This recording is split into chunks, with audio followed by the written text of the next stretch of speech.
Bien, de nuevo con todos ustedes, buenas tardes.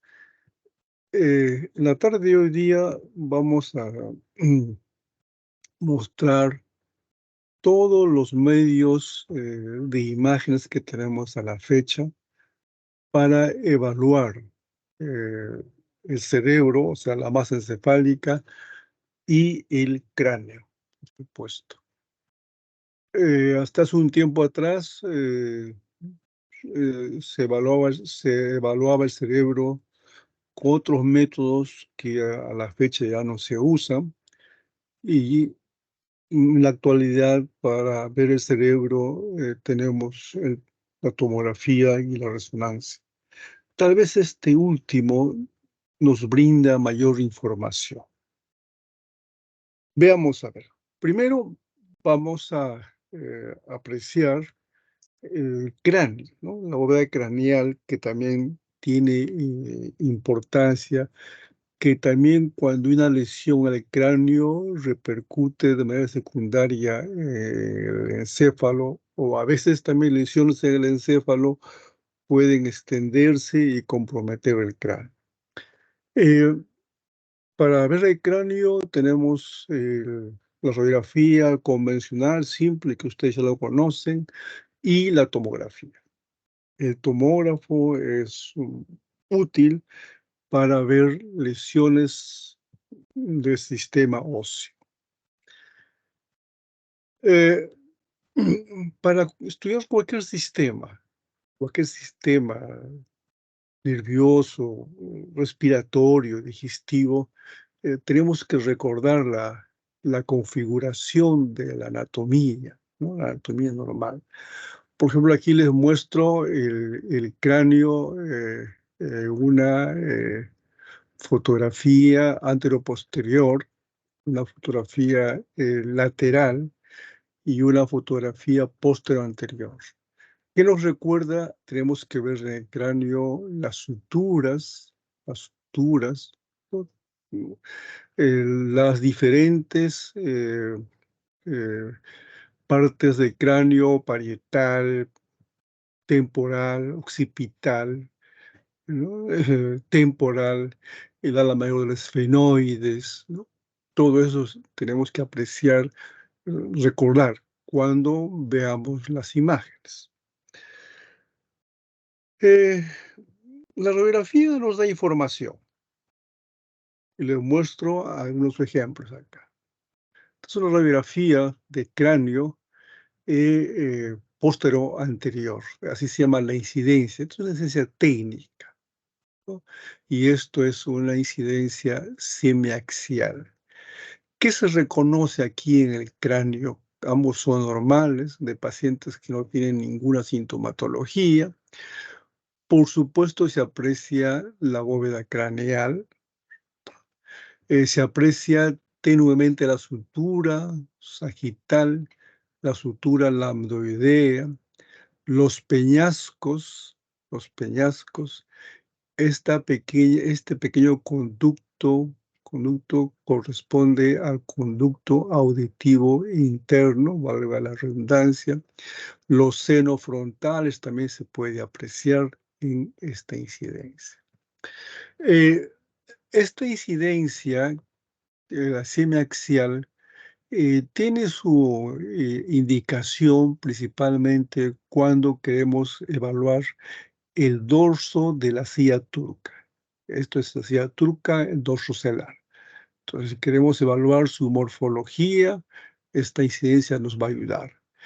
Pero también nos permite apreciar el borde del peñasco en ambos lados, apreciar el meato del conducto auditivo interno en esta parte.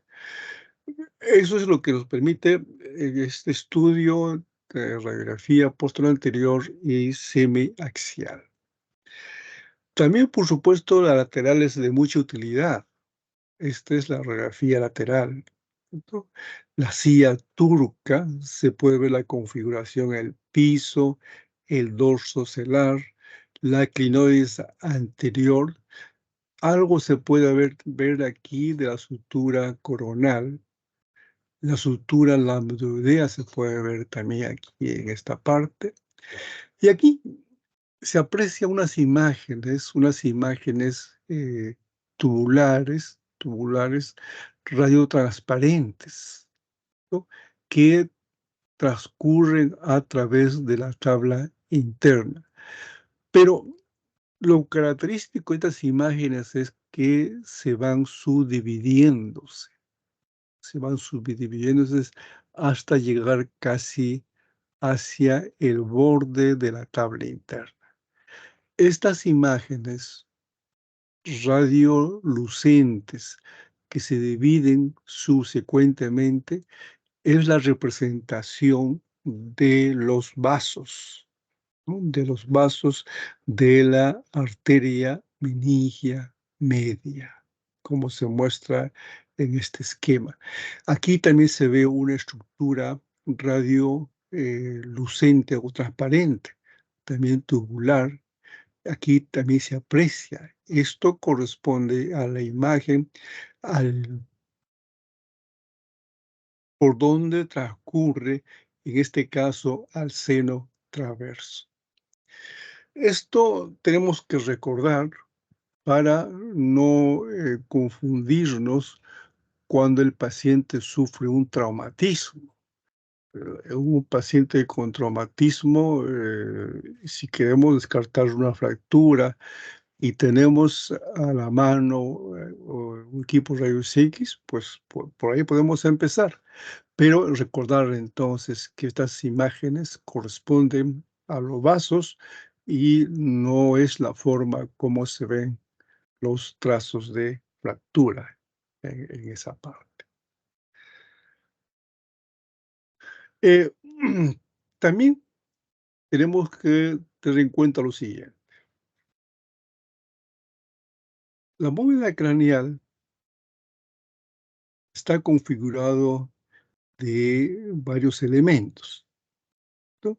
Está la tabla externa, la tabla interna, y entre ambos hay un hueso esponjoso que se denomina eh, el diploe, el diplo. ¿No? Es una especie, el diploe no es tan compacto como lo es la tabla externa ni la tabla interna. Tiene estas imágenes, ¿no? Como que habrían pequeños poros, de haber un nombre escamoso, pero además algo se tiene que recordar. A través del diploe, tabla interna, diploe y tabla externa, sigue su curso las venas cimisarias. Y también ahí se encuentran, ¿cierto? Otro tipo de venas diploicas. Como son de diplio, se llaman venas diploicas en esa parte. Hay que recordar entonces que estas venas también en la radiografía y tomografía van a dar unas imágenes y no confundirlos, ¿no? Con lesiones destructivas u osteolíticas. De su ejemplo, esto es una tomografía ventana ósea. Esto que estamos viendo aquí, a imagen hipodensa de bordes definidos, corresponde a las venas diploicas. Esto corresponde a las venas emisarias. Eso es normal, que puede tener esa parte, ¿no? Esto, por ejemplo, es ya también la bóveda craneal, ventana ósea, y aquí se ve una vena del diploe. No, aquí se ve una vena emisaria, se ve esa parte.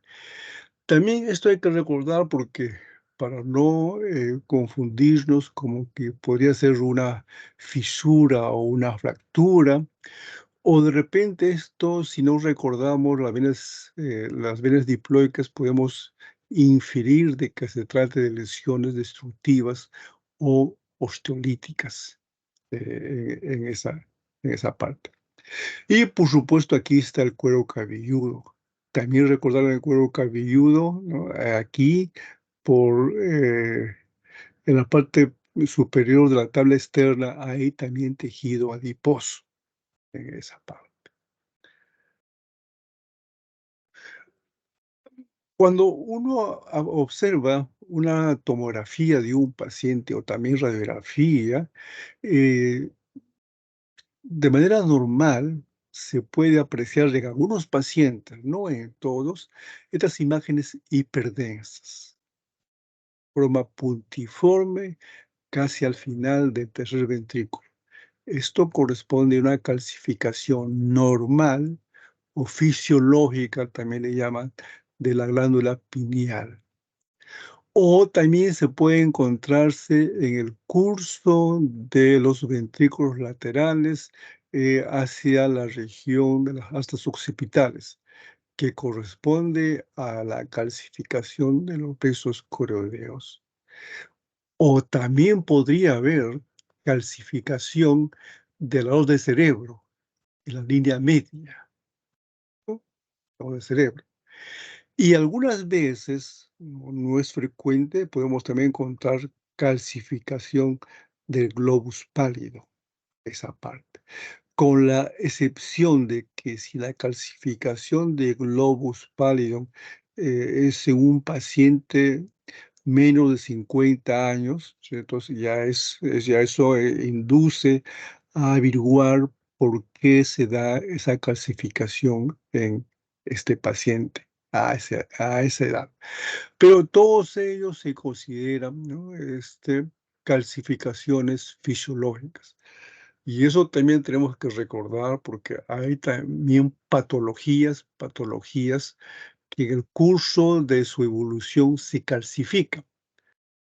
Y eso, ¿cómo lo vamos a diferenciar? Por la ubicación, ¿no? Por la ubicación. Por ejemplo, si hay una calcificación que se ubica en el centro oval, pues eso ya es patológico. O si se ubica, por ejemplo, en el tálamo, ya es patológico esa parte. Entonces, esto de aquí se tiene que recordar. Eh, a veces cuando uno evalúa a un paciente por diversos motivos, le hacemos su radiografía y luego le hacemos sus tomografías y nos encontramos con este tipo de imagen. Este paciente, por ejemplo, en la región occipital tiene esta imagen radiolucente o radiotransparente, que significa que aquí como que habría una destrucción de hueso. Esa Y aquí, por ejemplo, se aprecia con mayor nitidez, ¿no? Aquí está comprometido la tabla interna, el díploe, está también comprometiendo, pero muy levemente la tabla externa, formando unas cavidades, ¿no? Ovaladas, aquí ovaladas y están conglomeradas, ¿cierto? Esto, por ejemplo, es la representación de la presión cuando las granulaciones o corpúsculos de Paccioni, ¿cierto? Se extienden, protruyen a través de la tabla interna y llegan hasta el díploe, ¿sí? Y nos van a dar una imagen de esta naturaleza, que es un hallazgo normal. No significa ninguna eh, patología ósea en el paciente, ¿no? Es normal, pero hay que recordar, porque muestra, como mencionan, es de aspecto osteolítico, porque hay destrucción de esa parte del hueso. Generalmente los pacientes son asintomáticos. El paciente no refiere ninguna molestia, le hacen sus estudios de tomografía o radiografía para ver hueso por otro motivo, porque sufrió un traumatismo o por otra causa, pero no hay síntomas definidos que te orientan a la extensión, la proliferación de las relaciones de Paccioni.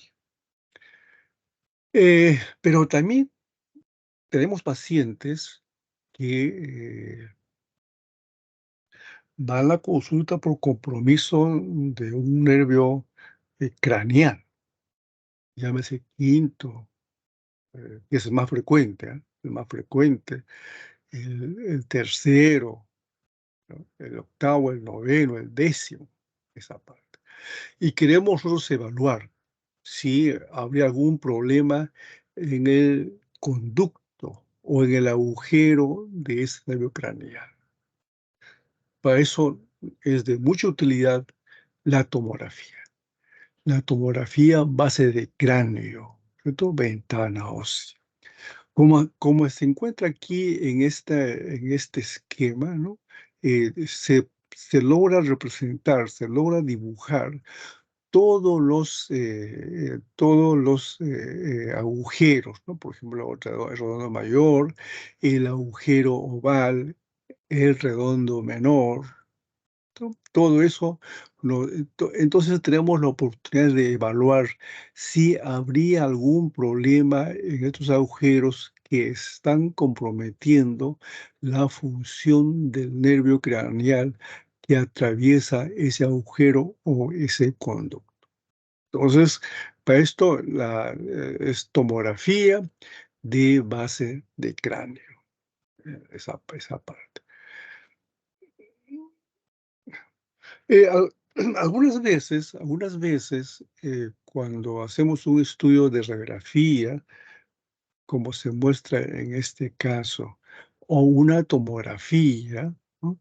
Esta es una tomografía de ventana ósea, donde se ve bastante bien todo el diplo, este es el diplo, la tabla externa, la tabla interna, ¿cierto? Ventana ósea porque la técnica que se emplea es para demostrar mm, principalmente la parte ósea. No estamos mostrando el parénquima cerebral. Por eso es ventana ósea. Se ven estas imágenes, unas imágenes hiperdensas, a expensas de la tabla interna, en ambos lados. Así se ve la tomografía. O en la radiografía también se puede apreciar una imagen de radiopacidad heterogénea, de bordes definidos, ¿cierto? En la región frontal. De ahí viene el nombre de frontal, porque se ubica principalmente en la región frontal. En otros huesos no se han informado, no se han hallado. Se encuentra principalmente en la región frontal, esa parte, ¿no? Es una formación de hueso. No tiene ningún significado clínico, ¿no? Y la tabla interna invade hasta el diploe, ahí queda, no llega a la tabla externa. ¿Alguna vez lo han asociado o se puede ver, ¿cierto? En las mujeres posmenopáusicas, ¿no? Pero no tiene ninguna significado, es un hallazgo solamente. Pero nosotros tenemos que recordar porque también hay lesiones, ¿no? Hay lesiones óseas, más bien ya son lesiones expansivas. Entonces hay que recordar cómo vamos a diferenciar en esta parte. Como se mencionó al inicio, también tenemos nosotros que al cráneo evaluar las suturas del cráneo. Aquí, por ejemplo, se ve la eh, sutura coronal, que se ve mucho mejor en la tomografía. Sutura coronal, sutura coronal. ¿No? Esto es la sutura sagital. Bueno, aquí no se ve adecuadamente. Se ve muy bien la sutura lambdoidea. La sutura lambdoidea se ve muy bien. La sutura escamosa también se ve muy bien esa parte. Algunas personas a veces van al hospital porque pide su consulta, porque al, al asearse se han dado cuenta que tiene una prominencia ósea en la parte posterior, que aquí se muestra. Es una protuberancia occipital externa, no molesta, no duele, no sigue creciendo, ¿cierto? Pero, pero es motivo de consulta. Es un hallazgo más que no tiene mayor significado clínico. Así se ve en la tomografía y así se ve en la radiografía, esa parte. Pero también esta radiografía quiero aprovechar por lo siguiente. Aquí se ven unas imágenes radiotransparentes, confluentes. Esos son los vasos que adoptan esta forma. Hace un momento le mostré vasos de manera longitudinal que se iban subdividiéndose. En este caso son los vasos confluentes, que también son parte de la normalidad y se encuentran en la tabla interna. Y esto hay que recordar porque hay patologías que son que a expensas de vasos y también te van a alterar el cráneo en esta parte. Les muestro un ejemplo un niño que llevan a la consulta por una deformidad del cráneo. Le hacen su estudio de cráneo en 3D, se aprecia, esto corresponde a sutura coronal, sutura lambdoidea, la sutura escamosa, ¿no? Viendo de frente a sutura coronal, viendo en la parte posterior la sutura occipital. La sutura sagital no se aprecia. ¿Por qué? Porque ya se cerró precozmente y en consecuencia está produciendo una deformación de la bóveda craneal. En este caso, pues se llama escafocefalia o también llama dolicocefalia, se llama esa parte. Entonces, el interés es eso, ¿no? Cuando vemos radiografía del cráneo o tomografía, tenemos que, eh, además de la evaluación, siempre también observar las suturas. Y si es un niño con mayor dedicación, ver cómo están las suturas, ¿no? Si hay imágenes que se ve, hay rayos transparentes, corresponden a vasos sanguíneos o corresponden a otra patología. Este es un paciente que va al hospital porque él nota cada vez que se peina, encuentra aquí esta es una tomografía ventana parenquimal, por eso se ve el hueso así hiperdenso, casi homogéneo, pero él nota que en esta zona, en la región parietal izquierda, una pequeña prominencia. Dice el paciente, no duele, no le molesta, pero siempre que el paciente se peina, siente esa deformación. Como la imagen es hipodenso. Le hacen su estudio, una tomografía, ventana ósea, y se ve, ¿no?, la imagen hipodensa de forma ovalada, inclusive está deformando la tabla externa. Imagen hipodensa. No molesta, no duele, pero al paciente le preocupa porque se da cuenta que hay una deformidad en esa parte. Esto corresponde a un acúmulo de grasa, lipoma, ¿no? Lipoma. Esto está ubicado entre el periosto y la aponeurosis del cuero cabelludo. En esa parte, imagen hipodensa. Ya ustedes recuerdan, ¿no?, que en tomografía, cuando uno ve una imagen hipodenso, hiperdenso, si tenemos duda, esa imagen a qué patología puede corresponder o a qué elemento anatómico puede corresponder, ¿no? Pueden ustedes hacer uso de la medición de las unidades Hounsfield. Bueno, en este caso hicimos eso. Ahí se puso el cursor y se hizo la medición de las unidades Hounsfield. Esto refleja menos 112.9 unidades Hounsfield. Grasa, esa parte, grasa. Eh, cuando obtenemos cifras y son negativos, eso orienta a grasa. Sin temor a equivocarse. Aquí, con esto, dice, esto es un acúmulo de grasa o es un lipoma, pero ya somos categóricos que eso corresponde a un acúmulo de grasa en la tabla externa, todo entre el periósteo y la aponeurosis del cuero cabelludo en esta parte.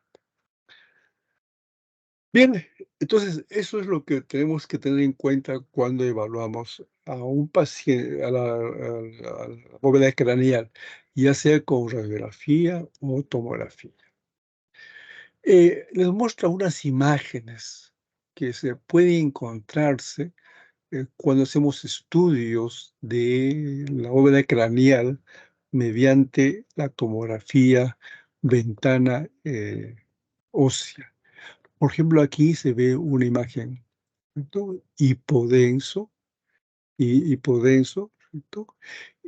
Con ciertas estructuras hiperdensas, difusas, que se extienden desde la tabla interna a la tabla externa, está ocupando todo el diploe, el diploe en este paciente. Esto sí, produce síntomas en este paciente, ¿cierto? Dolor, podría haber latidos en la visión que tiene este paciente. Esto, como predomina la parte destructiva de las tablas externas e internas del diplo, son destructivas, se denomina el nombre de osteolisis. O sea, osteolisis significa destrucción, ¿no?, de una parte ósea. Puede ser osteolisis homogénea, heterogénea, difusa, circunscrito. Bueno, ya depende eso de la patología, esta parte. Entonces, esto es un ejemplo de una imagen osteolítica en esta parte. Otro paciente, ¿no es cierto?, que muestra imágenes osteolíticas de diverso tamaño, de diversa forma, de bordes bien definidos, bien definidos, que compromete principalmente también el diploe, ¿cierto? Inclusive a esto le llaman como nombre de sacabocados, se llama así, esa parte. Y esto es viendo la tomografía también, ¿no? Una serie de imágenes ovaladas que te afecta el diploe, la tabla interna, la tabla externa, el diploe, la tabla externa, ¿cierto? En esta parte. Todo esto son imágenes, ¿no?, que se presenta cuando un paciente tiene un problema a expensas de las células plasmáticas, que es el mieloma múltiple. ¿Cierto? Ya ustedes recuerdan que el mieloma múltiple, además del cráneo, puede también comprometer la columna vertebral, también puede comprometer los huesos largos, esa parte. Entonces, un ejemplo también de imágenes de aspecto osteolítico en esa parte. Eh, la otra parte, así como hemos visto imágenes, lesiones que destruyen el diploe asociado a la tabla externa o interna, que se llama osteolíticas, también está la otra parte, es la formación de hueso. Por ejemplo, esto es una tomografía ventana ósea, hay una formación de hueso, esclerosis de bordes bien definidos a expensas de la tabla externa. Por lo general, es a expensas de la tabla externa. Así se ve en la tomografía. En la radiografía se ve también una imagen radioopaca, bordes bien definidos en esta parte, ¿no? A expensas generalmente de la tabla externa. Esto corresponde al osteoma en esta parte. Entonces, todo esto tenemos que, cuando vemos un paciente, ¿no? Tenemos también que observar la estructura, la configuración de la bóveda craneal en esta parte. Pero así como estamos viendo aquí una imagen, esclerosis a expensas de la tabla externa, también podemos encontrar una formación eh, de aspecto óseo, pero que se prolonga, que se extiende hacia el encéfalo. Son la misma fotografía del mismo paciente. Esta es ventana parenquimal y ventana ósea, ¿no? Todo esto corresponde a la bóveda craneal. Aquí se ve las venas emisarias, el diplo, y aquí se ve esta formación a expensas de calcio. Así se ve ventana ósea y así se ve ventana parenquimal. Pero esto depende de la tabla interna. De la tabla interna. ¿Y esto por qué? Porque en este caso hay tumores que es el meningioma. Los meningiomas son varios tipos, varias modalidades en relación al estudio histopatológico. Algunos de ellos en su evolución se calcifican. Y entonces cuando uno aprecia las imágenes, lo que se ve es una calcificación. Nos orienta al meningioma porque dependen principalmente de la tabla interna, como se ve en este caso. Bien, todo eso corresponde a la forma como evaluamos a la bóveda craneal, esa parte. Pero también hay que tener presente, ¿cierto? Puede haber también problema tumoral que compromete el cráneo. ¿Cuál es la metástasis? Metástasis. También así como hay metástasis en el hígado, en la parte ósea, columna vertebral, huesos largos, también puede presentarse en la bóveda craneal, como se muestra en esta imagen. Y por lo general son lesiones destructivas en la cabeza. Acá se ha destruido la tabla interna, la tabla externa, el diplo, o sea, lesiones osteolíticas o destructivas. Aquí también lesión lesión destructiva, o sea, osteolisis, pero también se ve alguna formación de esclerosis, ¿no? También se ve esclerosis. Eh, Cuando hay metástasis es la forma como se comporta es variable. Puede haber aspecto histolítico, como es esto, o puede ser esclerótico, en este caso sería hiperdenso, o puede ser mixto, como se ve en este caso, ¿cierto? Entonces, es osteolítico, esclerótico, mixto. Y te destruye, ¿cierto? Te altera la tabla interna, el diplo y la tabla externa. Por supuesto, depende del momento que estamos evaluando al paciente, ¿no? Y este tipo de metástasis está asociado a los cánceres de mama, de pulmón, de próstata, ¿no? Y de melanoma en esta parte. Entonces, esto también tenemos que tener presente cuando evaluamos una bóveda craneal de un paciente. Bien, eso era en relación al cráneo. ¿Cómo es que evaluamos la bóveda craneal? Ahora, ¿cómo evaluamos el cerebro? ¿Qué métodos tenemos para ver el encéfalo en sí? Hay varios. Por supuesto, no todo se tiene que usar, sino se tiene que utilizar o se tiene que indicar dependiendo de la patología que sospechamos tiene el paciente. ¿Qué tenemos? Tenemos la tomografía sin contraste. Hay que indicar si es con ventana ósea o ventana parenquimal. Ya ustedes han visto cómo se puede diferenciar. Hay también tomografía con contraste, esa parte. Por supuesto, los vasos son parte del encéfalo.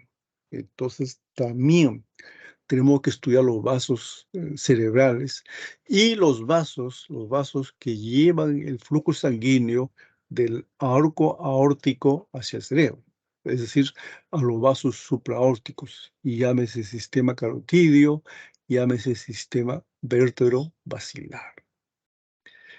Y también tenemos, ¿no?, la resonancia magnética. Tiene varias secuencias: T1, el T2, el FLAIR, difusión, el ADC, perfusión, la espectroscopía, el ecogradiente. También se puede hacer una resonancia funcional. Es decir, al paciente se le sube a la camilla, despierto al paciente en decúbito dorsal, y se le pide al paciente que haga un movimiento fino, por ejemplo, con la mano izquierda, y en ese momento se hace el estudio. Entonces, estamos verificando qué qué área del cerebro de ese paciente se pone a actividad cuando el paciente hace una función motora. También se hace en esa parte. Ahora, por supuesto, no es que hay que hacer todo eso al paciente, no. Hay que hacer estudio de la secuencia que creemos que en el paciente nos va a dar información. Eso es, ¿no? Entonces tenemos que empezar por lo básico, por lo elemental en esta parte. Esto ya hemos revisado, pero esto es la forma cómo se ve las imágenes del cerebro usando el tomógrafo parenquimal sin contraste. Aquí se ve calcificación de presocoroideos, de glándula pineal, los ventrículos laterales, ¿sí?, el acueducto de Silvio, la cisterna magna, la cisterna interpeduncular, la cisterna cuadrigémina, ¿no?, el vermis cerebeloso, el centro val, el centro val, las circunvoluciones, los surcos que se ven en ambos lados, se ve esta parte, ¿no? Entonces, así se ve la tomografía sin contraste en un paciente normal. Y, por supuesto, si hacemos con contraste, también hay que apreciar, ¿no? Esto es una tomografía con contraste. El contraste normalmente se sigue el curso a través de los vasos arteriales y luego llega al sistema venoso, normalmente. El contraste no dibuja normalmente el parénquima, no dibuja el parénquima normalmente. El contraste sigue el curso de los vasos arteriales, capilares y el sistema venoso, esa parte. Pero aquí sí es un detalle que tenemos que considerar. El cerebro, el parénquima cerebral no capta contraste. El cerebelo tampoco capta contraste. El tronco encefálico, protuberancia, mesencéfalo, bulbo, tampoco capta contraste. Quien capta contraste normalmente es la hipófisis. O sea, la hipófisis capta contraste normalmente, esa parte.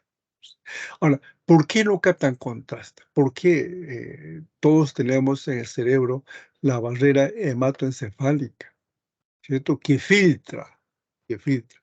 Claro, entonces de ahí viene, cuando un paciente tiene una lesión de la barrera hematoencefálica, sí, puede permitir el pasaje del contraste. Mientras tanto, no. El contraste solamente sigue el curso de arterias capilares y venas. Esa parte. ¿Y cómo es que leemos? Esto es poco para recordar, porque esto lo hicimos en la primera unidad, para recordar.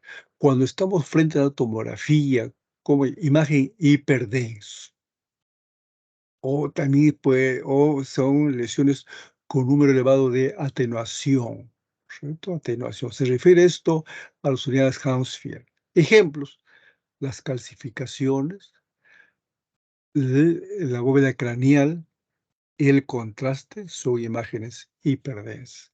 Hipodensos, por ejemplo, esto corresponde al líquido cefalorraquídeo normal, hipodenso. Esto corresponde, ¿cierto? También es hipodenso, pero no es tan intenso como la hipodensidad del líquido cefalorraquídeo.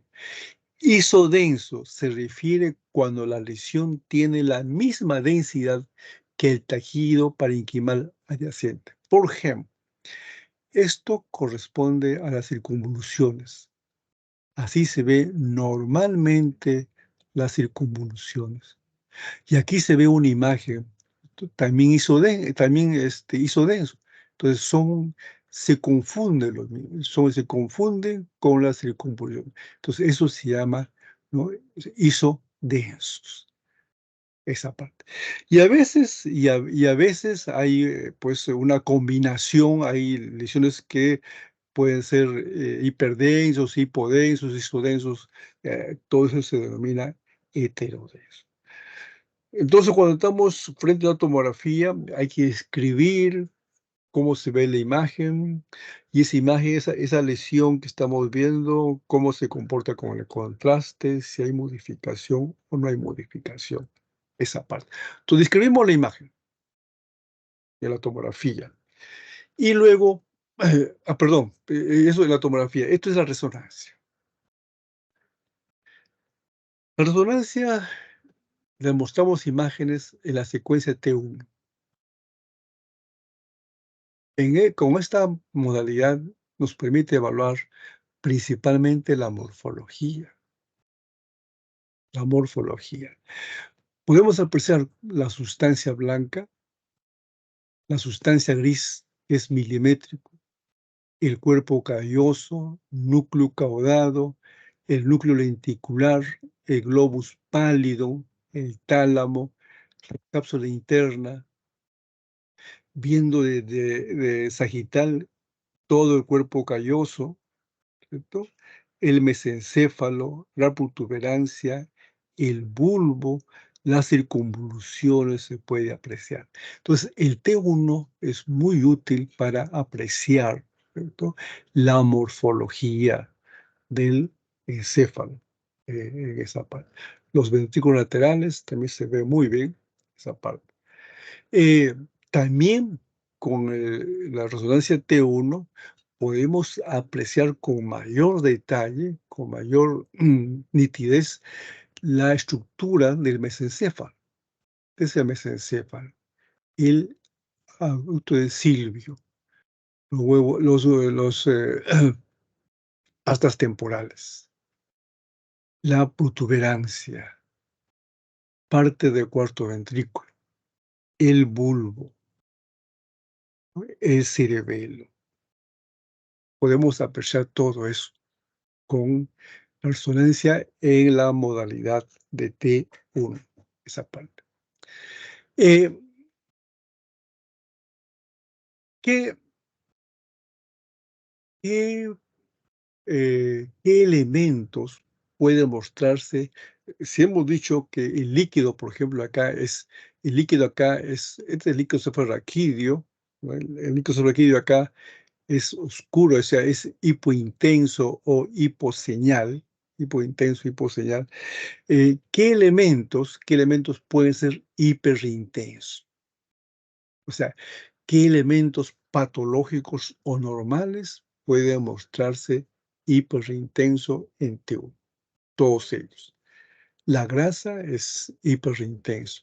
La metahemoglobina intracelular también hiperintensa. La melanina, las proteínas también son hiperintensos. Y, por supuesto, el contraste, que es el gadolín. Aquí le muestro una imagen, ¿cierto? Desde la columna vertebral cervical en T1, entonces en T1, le muestro para que podamos apreciar esta imagen hiperintenso o hiperseñal que corresponde al tejido celular subcutáneo de este paciente.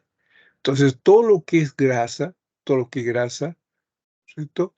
Se va a verse hiperintenso en T1, en esa parte. La otro la otra forma de estudiar el cerebro con resonancia es en el T2.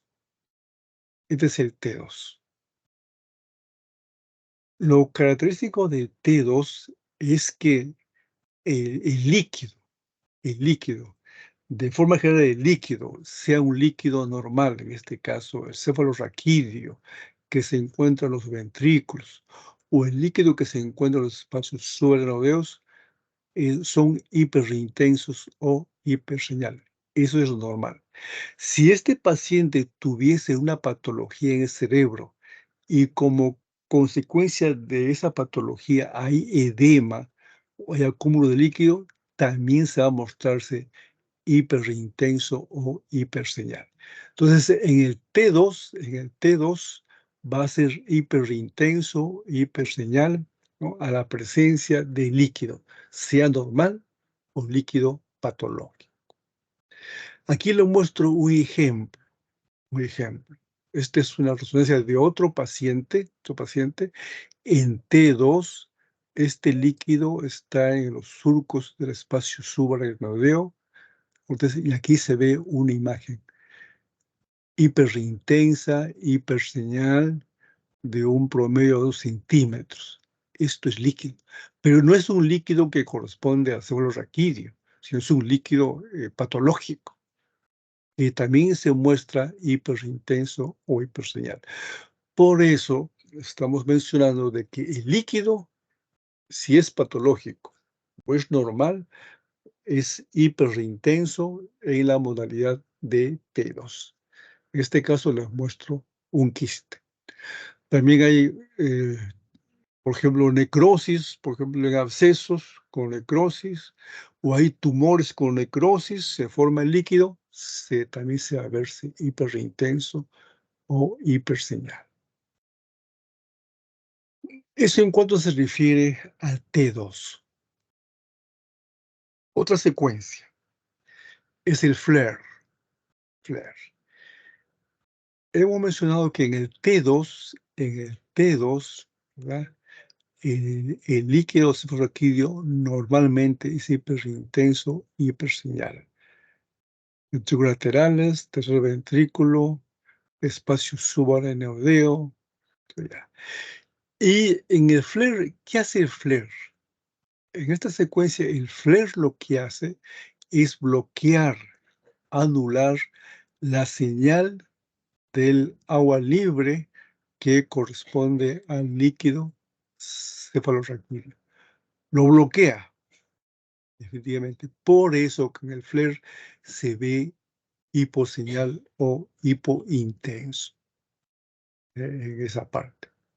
Se ve así, en esa parte. Pero, eh, ¿cuál sería entonces la finalidad? La finalidad es que en el flare va a observarse siempre hiperintenso, hiperseñal, un líquido que sea diferente al cefalorraquídeo en esta parte.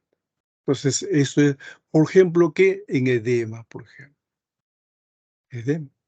Si un paciente tiene edema, por ejemplo, un edema cerca al ventrículo lateral o cerca del espacio subaracnoideo y todo se ve hiperintenso en T2 y queremos separar si es parte del ventrículo o es otro tipo de patología, le hacemos el flare y con el flare lo que se hace es se bloquea la señal del líquido cefalorraquídeo, pero no se bloquea la señal del líquido que corresponde a una patología. Otro, Otra secuencia que también se emplea. Todo esto es parte, ¿ah? O sea, el T1, el T2, el FLAIR, la difusión, es el estudio básico que hacen a un paciente que se solicita resonancia de encéfalo. Eso es lo básico. Lo demás ya se puede complementar. Entonces, he visto T1, T2, FLAIR y difusión. Pero, ¿la difusión qué significa? Normalmente, en el cerebro, como en todo el cuerpo, hay agua. Y esa agua se desplaza libremente por el espacio extracelular, libre, libremente, libremente. Y, ¿cómo se ve en una persona normal que no tiene ningún problema cerebral? Así se ve la difusión, así se ven las imágenes en la difusión, ¿no? Los ventrículos laterales hiposeñal, hipointenso, este es el centro oval se ve, ¿no? El tálamo, parte de los ventrículos laterales, y y la otra parte, el complemento de la difusión es el ADC. El coeficiente de difusión aparente se ve lo opuesto. Aquí vemos hipointenso, aquí lo veo hiperintenso. Aquí vemos hipointenso, perdón, hiperintenso, aquí lo veo. Esto es normal. Esta es la forma normal que debe verse cuando hacemos estudio de difusión a un paciente y cuando hacemos el ADC. Ambos se complementan. Esto sería un estudio cualitativo, ¿no? Y esto sería un estudio cuantitativo en esa parte, para precisar, ¿no?, la difusión del agua, si es normal o se ha alterado. Entonces, cuando hacemos estudio de un paciente de cerebro usando resonancia, lo básico es T1 simple, T1 con contraste, el T2, el FLAIR, difusión y el ADC. Eso es lo básico, ¿cierto? Para tener una idea si habría alguna patología en el paciente, en esa parte. Bien. Esto le muestro unas imágenes donde, le han hecho un paciente, con todas las secuencias básicas. Esto es la resonancia sin contraste,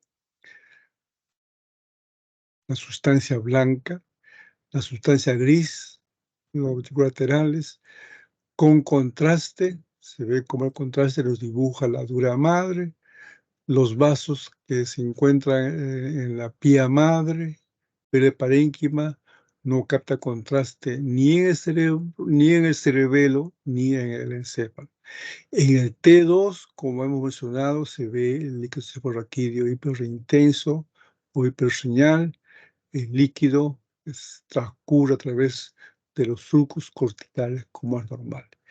En el FLAIR, hemos mencionado que se bloquea la señal del T2, por lo tanto, en el FLAIR se ve hipointenso, hiposeñal, los ventrículos laterales y se hace mucho más hiperintenso, hiperseñal, las circunvoluciones, esa parte.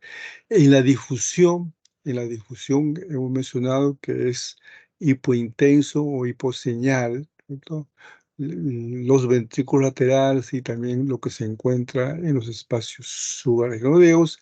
Y en el ADC es lo opuesto, ¿no? Lo opuesto aquí es hiperintenso o hiperseñal, y así se ve el parénquima cerebral. Estos 6 son la parte básica, ¿no? La parte básica que le deban hacer a todo paciente que requiere un estudio de resonancia. Claro, depende también, por supuesto, de muchos factores, ¿no? Pero, si le hacen los 6, le va a dar buena información del paciente. Bien, eh, pero también se dijo al inicio, hay también vasos sanguíneos en el cerebro y los vasos supraórticos. Eso también tenemos que estudiar, porque un problema en el vaso carotidio o vértebrovascular va a traducir un problema de flujo sanguíneo y una alteración del cerebro y el paciente va a tener problemas neurológicos. ¿Qué tenemos? Lo siguiente, esto es la tomografía del sistema vértebrovascular sin la parte vertebral, para ver solamente los vasos sin el componente de la vértebra. En este caso estamos viendo también las vértebras, entonces, con la carótida primitiva, ajá, carótida interna, externa, aquí se ve la vértebra, la arteria vertebral, perdón, la arteria vertebral. Esto es para estudiar también los vasos sanguíneos supraórticos a través del resonador, el arco aórtico, el arco aórtico, la vena subclavia, las vertebrales, las carótidas. Esto es para estudiar el cerebro, ¿no? Y se ve el sistema eh, basilar y el cerebral posterior, el sifón carotidio, cerebral media. Mediante el tomógrafo también se puede ver muy bien carótida interna, cerebral media, cerebral anterior. Entonces, esto es, tenemos nosotros para usar el estudio de los vasos supraórticos o cerebrales. Depende de lo que queremos estudiar en el paciente. Pero cuando hablamos de sistema vascular, no es solamente el problema de las arterias, también son las venas. Hay también pacientes que tienen problemas neurológicos, no por problemas arteriales, sino también por problemas venosos. Y también se puede estudiar. ¿Con qué se estudia? Con la resonancia. Acá se ve. Esto corresponde al sistema venoso. El seno longitudinal superior, ¿verdad? El seno transverso, el seno recto, la vena de galeno, ¿cierto? El seno sigmoideo y todas las venas que confluyen al drenaje de estas grandes venas en esa parte. Entonces, en un paciente podemos estudiar tanto las arterias y como las venas, como la resonancia, esa parte. Bien, veamos entonces ahora cómo es que vamos a interpretar las imágenes. Esta es una tomografía de un paciente eh, sin contraste y con contraste.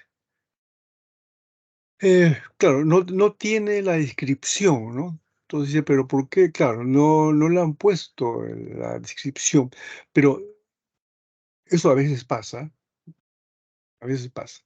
Pero ¿cómo entonces diferenciamos? Ven ustedes acá, aquí se ve, este es el transcurso del seno longitudinal superior. Y aquí se ve una imagen triangular. Se ve levemente hiperdenso. Y como el contraste se hace mucho más hiperdenso. Entonces, esto es con contraste. Tomografía sin contraste, con contraste. Aquí se ve una imagen hipodensa, de bordes definidos. No me está comprometiendo la parte del parénquima cortical, ¿no? De alguna forma eso me respeta. Pero todo esto es la imagen hipodensa. Definidos. Esta imagen no capta contraste. No capta contraste. Esto no capta contraste en esta parte.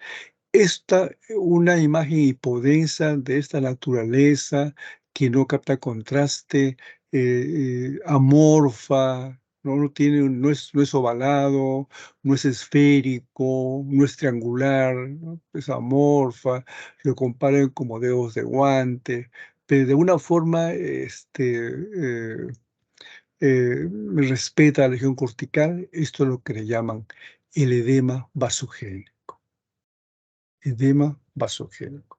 En este caso no está produciendo efecto de masa, es decir, no me está desviando hacia el lado opuesto la línea media, ¿cierto? Porque eso es una característica del edema vasogénico. Cuando vemos esta imagen y lo escribimos como edema vasogénico, eso está asociado a problemas tumorales, a problemas infecciosos, ¿cierto? A hematomas eh, recientes en esa parte. En esa parte. ¿Y por qué se produce esto? Porque hay una ruptura de la barrera hematoencefálica que hace que se incrementa el líquido, ¿no?, en el espacio extracelular, en esta parte. Eh, Le quiero mostrar algunos ejemplos que se aprecian cuando usamos tomografía y resonancia. Por ejemplo, lesiones llamados hiperdensas en tomografía, que no tiene que el paciente no refiere un accidente traumático, va al hospital porque tiene cefalea de varios meses de evolución, cada vez constante, entonces le piden al paciente su tomografía. ¿Qué podría ser? Una hemorragia,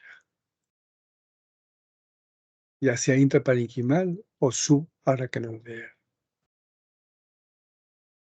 Esto porque está en el parénquima, debido a ruptura de una arteria, de una vena, de capilar. Si esto se produce en el espacio subaracnoideo, también la sangre se está formando en ese espacio, ¿cierto? Puede ser debido a una arteria, de una vena, ¿cierto?, o también de un lecho capilar, esa parte. Pero veamos cómo se ve la hemorragia en la tomografía. Esto.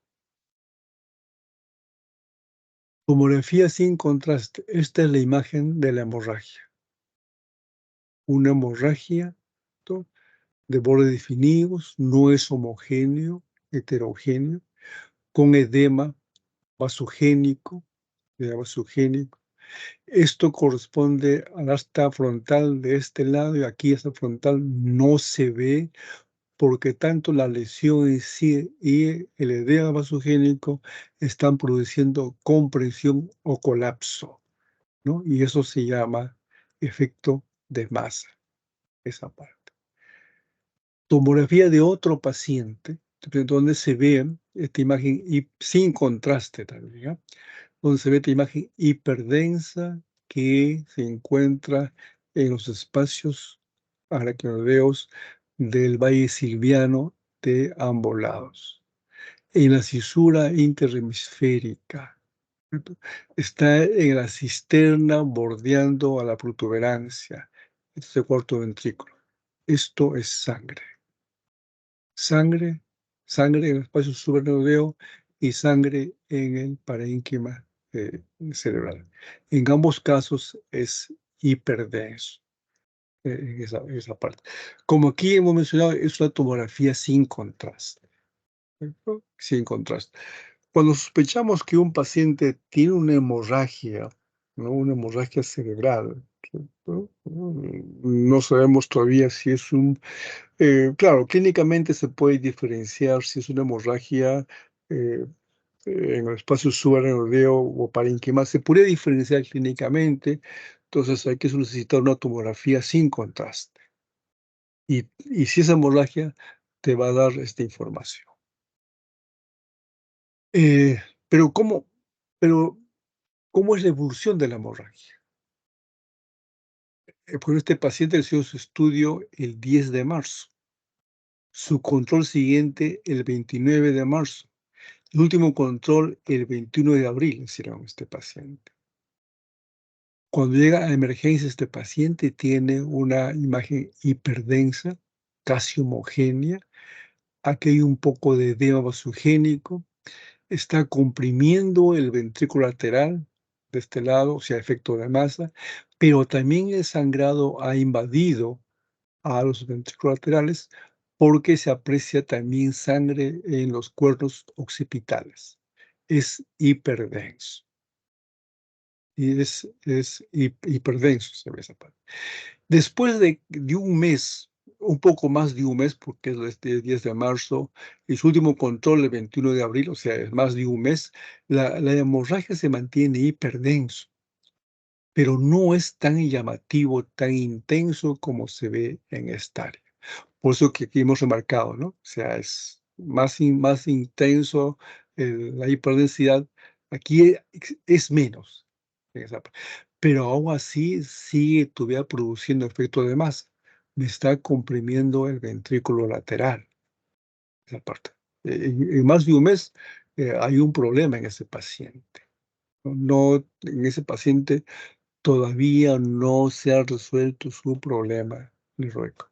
Entonces, esto es la evolución de la hemorragia, de hiperdenso, hiperdenso, hiperdenso, y luego esto va a ir evolucionando hasta llegar al final, va a quedar en ser hipodenso, al final, esa parte. Pero, ¿cómo se ve en la resonancia? Esto es la tomografía del mismo paciente que hicieron la resonancia. La tomografía, aquí está la hemorragia. Se ve la hemorragia en la parte occipital. Hiperdenso. No hay mucho edema, pero hay desviación en la línea media. Le hacen su resonancia en T1 y en T2. ¿Cómo se ve en T2? Se ve hiperintenso o hiperseñal en T2. ¿Y cómo se ve en T1? También se ve hiperintenso o hiperseñal. Por supuesto, con un centro es hipointenso o hiposeñal. Así se ve en T1 y así se ve en T2, en esa parte. Esto tiene su explicación, el por qué va cambiando la señal de la hemorragia según pasan las semanas, esta parte. Pero la resonancia, a veces cuando llega el paciente al hospital, o el paciente o la familia no recuerda exactamente cuántas horas, cuántos días el paciente está enfermo. No recuerdan a veces. Pero entonces con la resonancia podemos tener ese dato. Por ejemplo, en este caso, aquí es hiperreintenso, hiperreintenso. Entonces esto corresponde a un hematoma subagudo tardío que comprende entre el 8 y 14 días. Entonces, ese es el tiempo de enfermedad que tiene el paciente en el momento que le hicieron la resonancia a este paciente. Tiene esa ayuda, ¿no? La ayuda en este caso, la resonancia en esa parte. Pero también otro paciente, ¿cierto? Otro paciente. Quiero que usted vea acá, aquí en el T2 es hiperintenso, en el T1 es hiperintenso. Vea en este paciente cómo se modifica esta parte. Esto es en el T1 axial, T1 coronal, ahí se ve la hemorragia a nivel del ganglio basal, hiperintenso, con un foco, con una parte interna hiposeñal o hipointenso. Así se ve, ¿cierto? Aquí en esa parte. Pero en el T2 más bien es diferente. En el T2 ya no es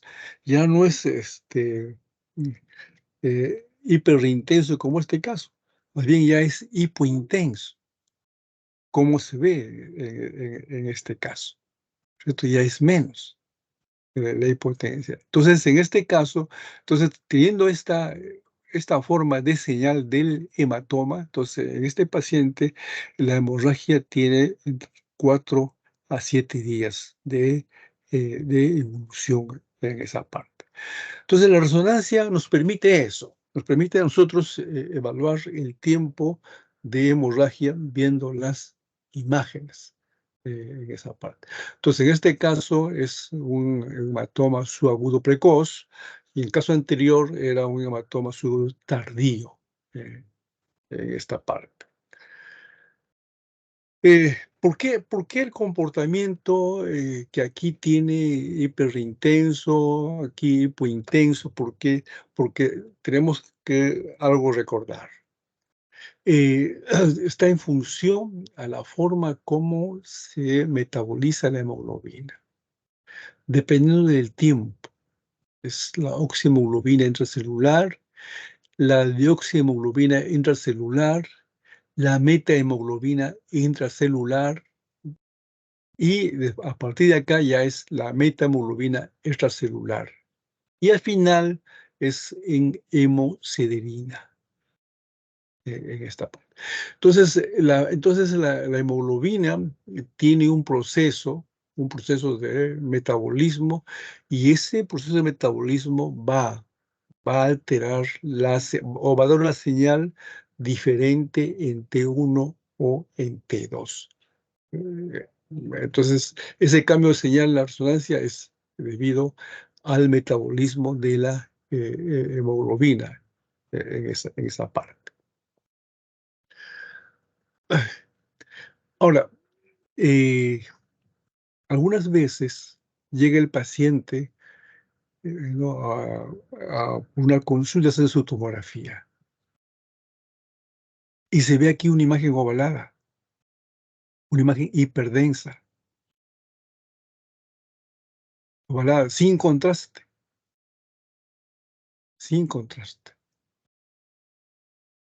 esa parte.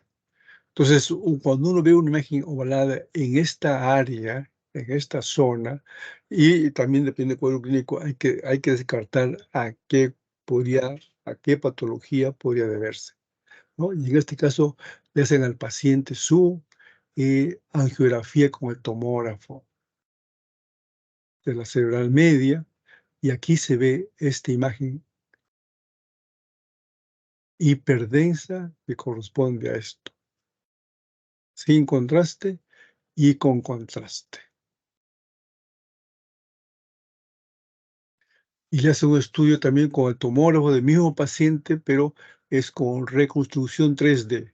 Esto es la lesión. Esto corresponde a un aneurisma. O sea, el paciente tenía un cuadro clínico, ¿no? En forma inicial su tomografía mostró esto, sin contraste. La sospecha de un aneurisma, le hacen sus estudios, y encuentran que hay un problema a ese nivel, un aneurisma de esa parte. Entonces, esto nos recuerda que los aneurismas también eh, pueden observarse en la tomografía sin contraste. Una imagen hiperdensa, ovalada, como lo estamos aquí mostrando, esta parte. Otro paciente le hacen su estudio de tomografía inicial, sin contraste, se ve una imagen ovalada. Al paciente le hacen un estudio con contraste, se ve cómo esta lesión capta el contraste, como un globo homogéneo, aneurisma, aneurisma. Y para confirmar, para estar seguro la ubicación, el tamaño, le hacen su estudio de angiografía, y aquí se aprecia. Esto corresponde al aneurisma. ¿Tú? Esto, a la altura de la comunicante anterior. Aquí está el aneurisma, esa parte. ¿Por qué le muestro esto? Porque cuando tenemos un paciente con hemorragia,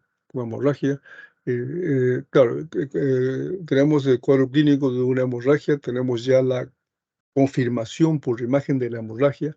El siguiente paso es, ¿por qué? ¿Por qué este paciente ha sangrado? ¿Cuál es la causa? Por supuesto, hay muchas causas en esta parte. Yo le muestro las causas que se pueden demostrar mediante los estudios por imágenes en esta parte. Bien, eh, otro paciente llega, le hacen su estudio de tomografía,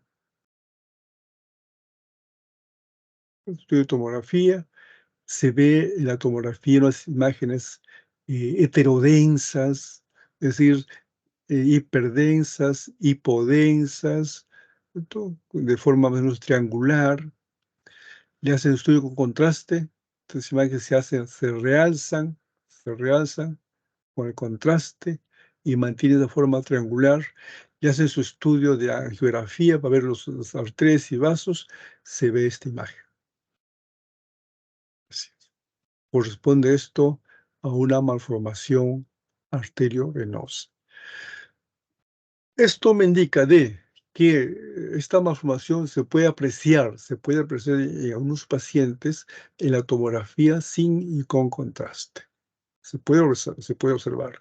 Y para confirmar la angiografía, aparte. Otro paciente, que su tomografía, aquí se ve sin contraste, aquí se ven estas imágenes un poco así tubulares, ovaladas, sospechan de una malformación, le hacen su estudio de angiografía y aquí se ve un vaso prominente, grande, inmenso, que es el sistema venoso, una malformación arteriovenosa. Este el esquema, ¿no? El esquema, entonces los vasos conglomerados, anómalos, el drenaje hacia las venas gruesas, dilatadas, son arterias que proveen el flujo sanguíneo, una malformación arteriovenosa. Entonces, cuando tenemos un paciente con hemorragia, ese es el primer paso, demostrar clínicamente y por imágenes una hemorragia de tal forma, de tal tamaño, ubicado en tal lugar. Pero el siguiente paso es, esa hemorragia, ¿a qué se debe? Entonces, es otro proceso. Hay que tratar de identificar. Yo aquí les muestro ejemplos de un aneurisma y de una malformación y cómo también el aneurisma se puede ver en la tomografía sin contraste, esa parte. Hay también unos pacientes con su estudio inicial muestran una imagen hipodenso. El edema vasogénico, que ya hemos comentado, ¿cierto? El otro es la enfermedad cerebrovascular, ¿no? La isquemia. Puede haber muchas causas, pero aquí solamente hemos puesto una de ellas, que es la obstrucción de un vaso sanguíneo en esta parte. Este es un paciente de 80 años y con hipertensión arterial con déficit motor en el lado derecho. Su tomografía que le hacen al paciente cuando llega a emergencia, ¿no? Eh, si uno compara esta área que está bordeada con este círculo, ¿no? Con el lado opuesto, aquí como que se ve un poco libre en la región cortical, como aquí como que se borra esa parte, ¿no? Esto es un poquito una imagen hipodensa, no es muy claro, pero te está comprometiendo tanto la región subcortical como también la región cortical, ¿cierto? El mismo paciente, ¿no? En otro corte, ¿cierto? Aquí se ve un poquito mejor las circunvoluciones, se ven los surcos, como aquí los surcos se borran, no se ve con claridad en esa parte. Esto es una imagen de hipodensidad, por supuesto. Y si comparamos, por ejemplo, este es el borde de la ínsula, ¿cierto? Aquí se ve, tiene esta configuración, pero en cambio aquí la configuración un poco borrosa, no se ve con claridad esa parte. Entonces, todos estos signos que estamos comentando se aprecia en los casos de una isquemia aguda, esa parte, ¿no? No se ve esto de los espacios subaracnoideos, ¿no? Esto corresponde al espacio subaracnoideo acá, en el lado sano, pero aquí como que se borra, no se ve muy bien, pero acá no se ve. Aquí se ve esto, pero aquí no se ve muy bien esa parte. La ínsula, si comparamos aquí, borroso, difuso, acá está más definido, ¿cierto? No se ve muy bien. A veces, este es de otro paciente, no es mi mismo paciente, a veces, hacer el estudio inicial, se puede apreciar esta imagen. una imagen tubular, hiperdenso, sin contraste, sin contraste. ¿Cierto? Esto es porque aquí la sangre no sigue el flujo porque algo está impidiendo el pase de la sangre. Por tanto, la sangre sin nivel se ha coagulado y está formando un trombo, una imagen hiperdensa de un vaso arterial. Esa parte. Este paciente, esto es su tomografía de este paciente cuando llega a emergencia. Le hace su estudio de tomografía a este paciente al cuarto día, vea, se ve mucho mejor la imagen de hipodensidad, que me compromete la región cortical y subcortical, cortical y subcortical. Aquí sí uno lo puede diferenciar rápidamente, esa parte, y mucho más inmenso. ¿Por qué le muestro esto? Es porque, por lo siguiente, que a ver, el tomógrafo eh, a veces no detecta, o sea, no te muestra la imagen precozmente de una isquemia, como en este caso, ¿no? Aquí podría pasar normal esa parte. Pero entonces eso hay que tener siempre en cuenta, ¿no? Si tenemos un paciente con una enfermedad cerebrovascular isquémico y es agudo y le hago una tomografía, podría ser que el tomógrafo no me muestra la lesión, podría ser en esa parte.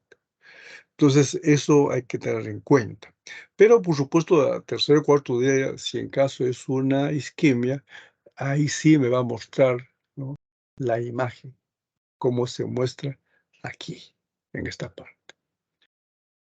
Esto es para ver, la evolución, cómo la isquemia aguda, ¿no?, la imagen hipodensa que compromete la región cortical, subcortical. Una isquemia subaguda va aumentando la hipodensidad, ¿no? La hipodensidad, inclusive se delimita el área, la región occipital. Ya después de varios meses, desde varios meses ya la hipodensidad es más prominente, más hipodenso. Y es más, aquí está haciendo lo opuesto. Recuerden que hemos comentado, ¿no?, al inicio, por ejemplo, la hemorragia producía efecto de masa, ¿verdad? Pero en este caso no. Esta imagen hipodensa eh, no está comprimiendo, no está desplazando al ventrículo lateral. Muy por el contrario, como que se lo estuviese retrayendo al ventrículo. Comparemos ambos lados. Este es el ventrículo normal, tiene esta configuración y este volumen. Aquí la configuración se mantiene, pero de mayor volumen. Y eso es lo que sucede. En los pacientes que tienen una isquemia ya de varios meses de evolución, la isquemia se hace mucho más hipodenso y va a retraer las estructuras vecinas adyacentes. Como este caso está retrayendo al ventrículo lateral, esa parte. Pero, ¿cómo es que se evalúa la isquemia con la resonancia? Le muestro aquí eh, todas las secuencias de un paciente que tiene un problema en el cerebelo, una imagen hiposeñal o hipointenso en el hemisferio cerebeloso.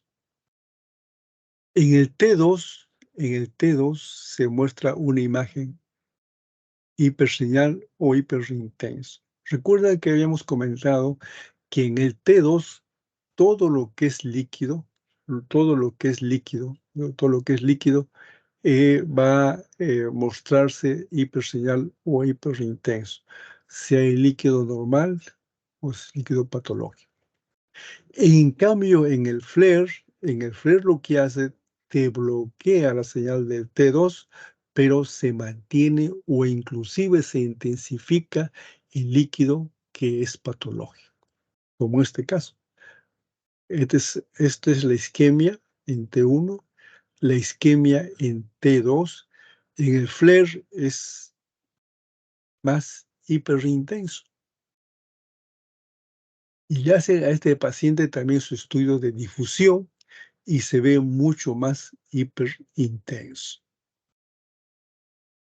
Y en su estudio de ADC, que es el complemento a la difusión, se ve hipointenso o hiposeñal. Entonces, lo que aquí se observa, ¿cierto? Es que en la difusión te muestra una imagen eh, más hiperintenso, más hiperseñal. ¿Cuál es el mensaje? Que si queremos estudiar un paciente con un problema isquémico y tenemos a la mano el resonador, el estudio de difusión te va a mostrar precozmente, hasta en un tiempo después de la media hora de producido la isquemia. Entonces hay tiempo para que pueda actuar y revertir el cuadro neurológico de ese paciente, ¿no? Porque la difusión nos permite eso, esa parte. Eh, el término de restricción se usa cuando se ve hiperintenso o hiperseñal. ¿Qué decimos? En la secuencia de resonancia magnética difusión se aprecia restricción a la difusión, ¿cierto? Que nos está indicando que el líquido, como le mostré hace un momento, normalmente el líquido, el agua, se desplaza por el espacio extracelular normalmente, en este caso no.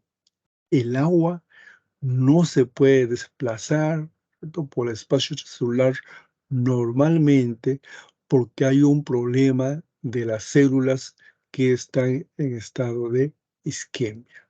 Entonces, eso se llama restricción a la difusión en esta parte. Hay también otro grupo de imágenes que ahora vamos a ver, que se denominan, le dicen imagen en anillo, imagen anular, son casi sinónimos, ¿cierto? Esa parte. Esto, ¿en qué casos se ve? Caso de tuberculosis, en los abscesos, en un estadio de la cisticercosis, en metástasis también se puede ver en esta parte. Se aprecia ese tipo de imagen. No es que sea exclusivo, no es exclusivo, pero cuando vemos estas imágenes tenemos que pensar, o es tuberculosis, o absceso, o cisticercosis, o metástasis en esta parte. Veamos un ejemplo. Esto, por ejemplo, es una tomografía, no es es de otro paciente. Su tomografía de este paciente con contraste. Esto corresponde al edema vasogénico y como tal está ejerciendo efecto de masa. La línea media al lado opuesto. Hay colapso del ventrículo lateral, principalmente de la asta occipital. Y aquí está la imagen anular que capta contraste. En tomografía. En resonancia. Esta es la resonancia sin contraste. Aquí se ve una imagen ovalada en la protuberancia. Aquí se ve una imagen intensa, hiposeñal, difusa. Y cuando en el paciente le muestran contraste, aquí se ve una imagen así, anular, ovalada, capta el contraste. Esta imagen que está en la protuberancia, aquí se ve que capta contraste. Otra imagen que capta contraste. Estas son las imágenes que se llaman de aspecto anular o imagen en anillo. ¿Dónde se puede observar? En los casos de tuberculosis. En un paciente con tuberculoma o tuberculosis cerebral. Es una forma, porque en el cerebro la tuberculosis tiene varias formas de presentarse. En este caso le presento solamente de la forma anular. Todas las imágenes que están viendo acá son de un paciente con tuberculosis. En la modalidad de su imagen es de forma anular. La tomografía de un paciente sin contraste, con contraste. Esta paciente tenía una infección del oído de este lado que no fue tratado adecuadamente. La paciente empezó a segregar materia purulenta por el oído, después llegó al hospital por un problema neurológico. Aquí se ve una imagen ovalada, grande, otra grande, ¿cierto? Aquí capta el contraste de manera homogénea, bien definida, como que si alguien agarra un lápiz, dibuja, con otra pequeña imagen también ovalada, adyacente, esta parte. Esto es la característica de los abscesos bacterianos. Ovalados, contenido hipodenso, el contenido era pus. Aquí hay pus en esa parte. Hay un edema vasogénico. El edema vasogénico, tanto el edema vasogénico como la lesión en sí están produciendo desviación de la línea media al lado opuesto. Cómo distorsiona el mesencéfalo. Aquí con el contraste, el borde capta el contraste de ambos lados. Tercer ventrículo colapsado. Esta es la protuberancia desplazado hacia el lado opuesto. No se ve los ventrículos laterales porque están colapsados totalmente esa parte. Es otra forma. Eh, Esto es viendo la resonancia. Este es de un paciente, su tomografía sin contraste. Esta es la imagen hipodensa, corresponde a la pus. Esta es la cápsula del absceso. Lamentablemente, de este paciente no obtuvimos su tomografía con contraste. El edema vasogénico, ambos están comprimiendo el ventrículo lateral, la línea media desviada al lado opuesto, o sea, hay efecto de masa, peso de cloruro calcificado. Y y el estudio de resonancia de ese mismo paciente, se ve el borde, este halo hipodenso, corresponde a la cápsula, que aquí capta el contraste, capta el contraste. O sea, esta es la cápsula que capta el contraste. Este es el líquido purulento, el edema vasogénico, ambos produciendo el efecto de masa por diversión de la línea media al lado opuesto y colapso del ventrículo lateral en esa parte. Entonces son imágenes de tomografía y de resonancia. Son del mismo paciente, de tomografía y resonancia que se ve en este paciente.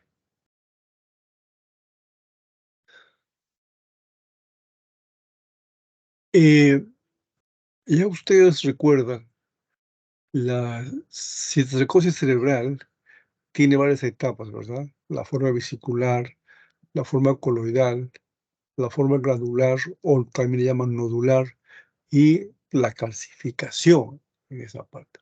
Pero de todos ellos, ¿cuál de esas fases capta el contraste y muestra una imagen de anular? Es la fase coloidal. Es esto es sin contraste, con contraste. ¿Cierto? Esta es la imagen de bordes definidos, con el contraste capta de manera casi uniforme, ¿no?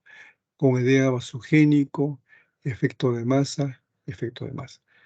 Entonces, en la cistercosis, la forma coroidal capta el contraste, esa parte. Pero además, en este paciente, ¿qué se logra ver? Aquí se ve una imagen hipodensa, cuyo borde no capta contraste.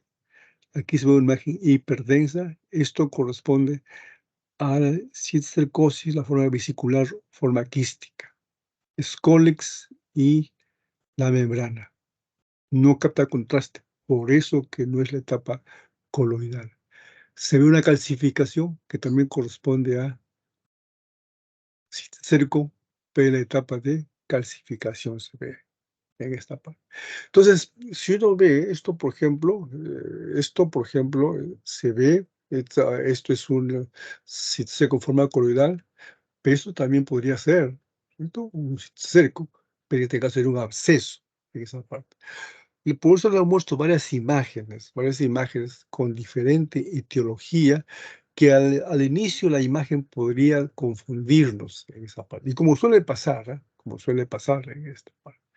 Entonces, esto cerco de forma en el estadio coloidal, con edema vasogénico, esta parte.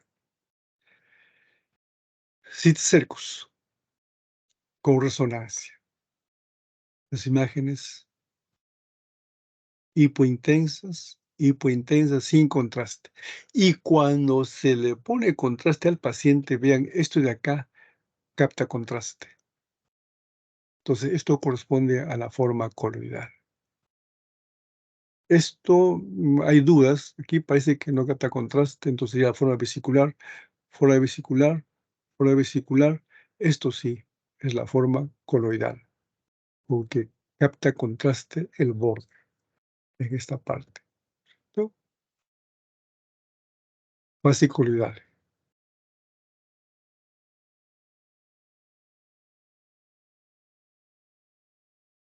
Perdón, acá hay un error, este es T1, por favor, este es T1, por favor. Este es RT1 sin contraste, este es RMT1 con contraste. Pero también, así como he mencionado, la forma anular está en la tuberculosis, en la cisticercosis, en los abscesos, también en la metástasis. Por ejemplo, en este paciente, sin contraste y con contraste, como se emocionó hace un momento, de forma triangular, levemente hiperdenso, con la contrastada se ve bien hiperdenso. De forma anular, hiperdenso, no capta mucho el contraste, pero tiene un gran edema vasogénico, edema vasogénico, esa parte, ¿no? Este paciente tiene una lesión expansiva, ¿ven ustedes con las famosas, espigas que se ve, lesión tumoral, en el pulmón. O sea, este paciente tuvo una lesión pulmonar, y de ahí esta lesión, pues, se diseminó y ha producido una siembra en el cerebro, produciendo metástasis. Entonces, también la metástasis se puede apreciar de esa manera, en esa parte. Pero, a veces también tenemos otro tipo de lesiones que se ubican, en la región extraaxial o intraaxial. Esto se refiere que está por fuera del parénquima, o intraaxial están dentro del parénquima. Entonces, es una forma de clasificar, ¿cierto? Dice, este paciente tiene una lesión extraaxial o tiene lesión intraaxial, ya es una forma también de clasificar. Le presento ejemplo de la extraaxial. Esto, por ejemplo, en T1, imagen hipointenso, con edema vasogénico. Y cuando, al paciente le ponen contraste, es de forma homogénea, no es como no es de forma anular o como un anillo, no. En este caso, capta el contraste de manera homogénea, esta parte. Entonces, esto quiere decir que es una lesión bastante vascularizada, ¿cierto? En esa parte. Bueno, aquí hay un esquema, ¿no? Donde lo están representando, ¿no? Esta es la lesión, ¿cierto? La lesión que se encuentra ahí en esa parte, ¿no? Y está produciendo, compresión del parénquima cerebral normal en esta parte. Entonces, esto es lo que se ve, ¿no es cierto?, en las lesiones extraaxiales, ¿cierto? Principalmente los meningiomas captan el contraste de manera homogénea, no captan el contraste como de forma circular o de forma, anular en esa parte. Eh,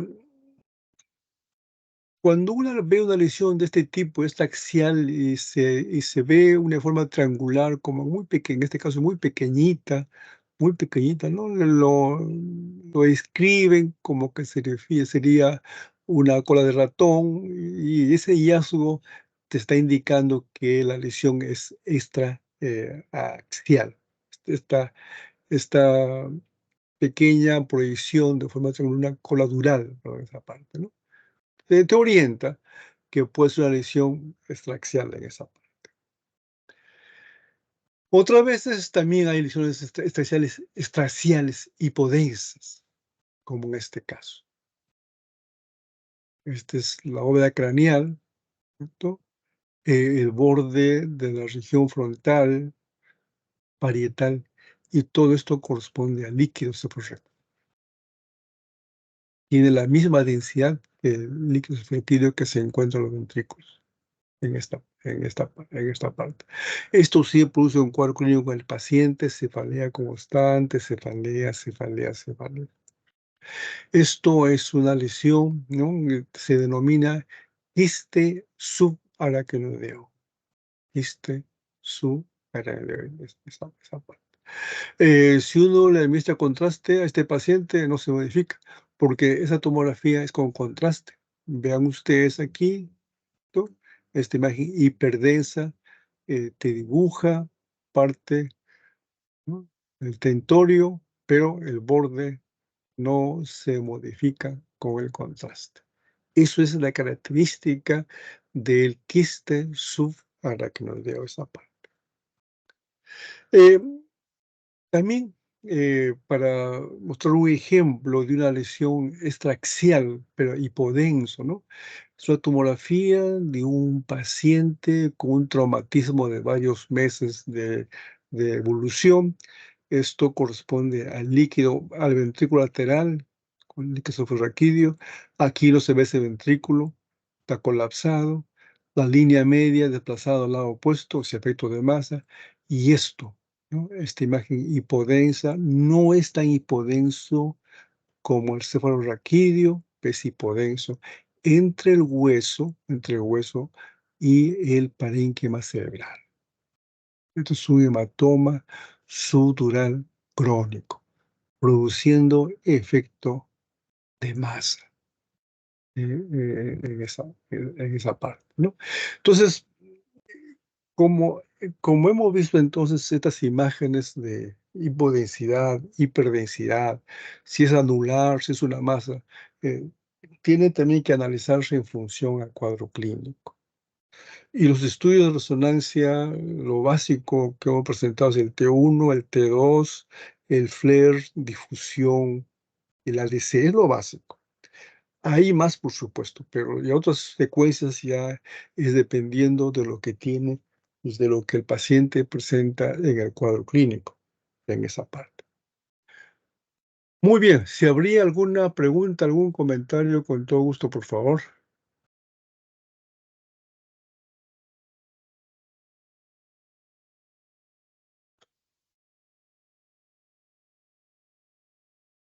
Muy bien, Liz. ¿Algún comentario? ¿Pregunta? Por una consulta, Hola, Miguel, qué gusto. Dime. en las malformaciones vasculares, ¿se podría confundir en algún caso con alguna neoplasia? Eh, sí, pero el cuadro clínico es diferente, ¿ah? En la malformación, generalmente el paciente te refiere que le duele la cabeza, pero como algo le late. Dice, algo me late, siento un latido acá, dice esa parte, ¿correcto? Eso.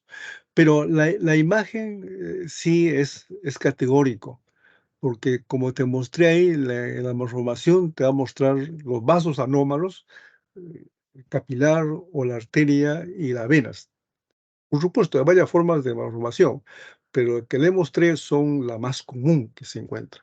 En cambio, el tumor no tiene, esa configuración. El tumor es una masa donde llegan las arterias, pero no se ve el sistema de drenaje venoso, en esa parte, ¿no? Otro es que también la masa, como ocupa espacio en el cerebro, dependiendo del volumen de la masa, te va a producir efecto de masa. ¿cierto? Valga la redundancia, ¿cierto? Entonces el paciente va a tener problemas neurológicos mucho más severos. En cambio, en la malformación, no. El problema de la malformación es que si no se detecta con anticipación, eso puede romperse. Y al romperse, sí, te va a producir una hemorragia, y ya sea parenquimal y o en el espacio subaracnoideo, en esa parte. Entonces es bueno precisar cuál es el problema del paciente, Miguel. Ok, doctor, perfecto. Muchas No, gracias. con todo gusto, con todo gusto, con todo gusto.